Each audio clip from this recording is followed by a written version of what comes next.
Vou começar por dar uma breve nota sobre a burocracia que é necessária para iniciar este processo, que para mim é definitivamente o passo mais difícil. Aqui remeto para a plataforma Perguntas QB, que tem uma secção onde tem um PowerPoint muito útil com todos os termos legais e os passos para dar entrada ao processo. A primeira ressalva a fazer é que este processo inicia-se em setembro, portanto esta é a deadline em cada ano civil e todos os documentos têm que estar prontos antes disso. Ressalvo também que todos os documentos emitidos por países terceiros, ou seja, países não da União Europeia, têm que vir apostilhados com a apostilha da Convenção da Haia, que é emitida no país de origem. Faço aqui também uma nota em relação a que escola médica é que podem escolher para fazer o processo. Enquanto que as escolas que não estão nos grandes centros urbanos, Lisboa e Porto, têm um menor volume de casos, isto não significa necessariamente que o processo vai ser mais célere, pois as escolas que estão dentro dos centros urbanos muitas vezes têm uma equipa maior e mais experiência com o processo de equivalência. Em relação agora à prova teórica, a prova teórica tem uma estrutura muito semelhante à prova de seriação, que é a Prova Nacional de Acesso para a Especialidade, e são 120 perguntas em 180 minutos, que dá uma média de 90 segundos por pergunta, ou seja, relativamente menos do que a PNA. No entanto, é de ressalvar também que nem todas as perguntas nesta prova são casos clínicos. Há perguntas que, embora sejam single best answer, são mais diretas ou mais semelhantes a como algumas universidades portuguesas fazem os exames. Por exemplo, perguntas que perguntam qual é a resposta errada ou em relação a este tema é verdade que.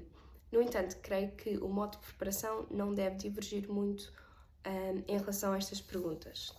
É também de ressalvar que há duas secções nesta prova que não estão na PNA, que é a secção de Medicina Geral e Familiar e a secção de Saúde Pública. O conteúdo da secção de Medicina Geral e Familiar incide muito sobre a estrutura do SNS português e é importante ter isto em conta. O conteúdo de Saúde Pública eu achei que era muito semelhante ao conteúdo que tinha aprendido, os diferentes tipos de ensaios clínicos, doenças transmissíveis, etc.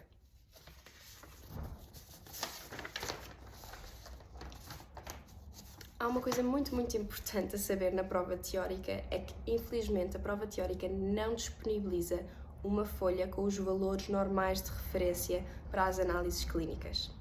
Isto significa que ou estás muito familiarizado com todos estes valores, ou no meu caso, dado que a Inglaterra utiliza valores completamente diferentes porque utiliza as unidades do sistema internacional, a primeira coisa que eu fiz antes de começar a estudar para a prova teórica foi memorizar todos estes valores através de um baralho de cartas flashcards.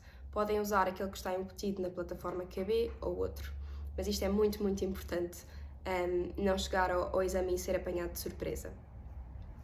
Em relação ao método de estudo, eu sou apologista de que o método de estudo deve incidir mesmo sobretudo sobre perguntas e foi assim que sempre estudei ao longo do curso.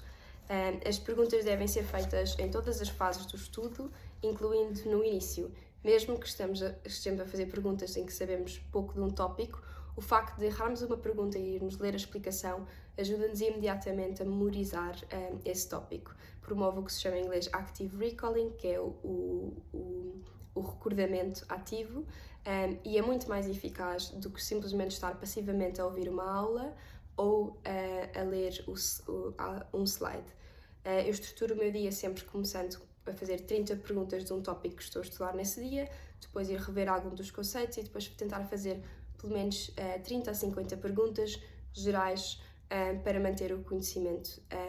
E acho que funciona muito bem porque as perguntas ajudam tanto na compreensão como a memorizar conceitos difíceis. Agora para a prova prática. A prova prática tem uma estrutura muito semelhante a um exame que é feito durante o internato médico das especialidades médicas em Portugal, que é a História Clínica. Consiste num exame físico e colheita de história durante 1 hora a um paciente médico ou cirúrgico adulto e na escrita de um relatório muito completo sobre esse mesmo paciente durante outra hora. Após este período há uma discussão e isto varia de escola médica para escola médica, pode ser um ou mais professores. É possível encontrar online alguns exemplos desta história clínica que eu utilizaria para saber como estruturar o relatório escrito. A segunda coisa que é muito importante é estar familiarizado com os termos da semiologia em português de Portugal, que podem ser ligeiramente diferentes daqueles de alguns outros países de expressão portuguesas. Para isto eu recomendo o livro Semiologia Médica, de Douglas Soares, que está disponível na UOC. Apesar de o relatório ter que ser muito extenso, é importante justificar clinicamente todos os exames pedidos, porque as perguntas vão incidir muito exatamente nos exames que são pedidos e na gestão inicial do paciente.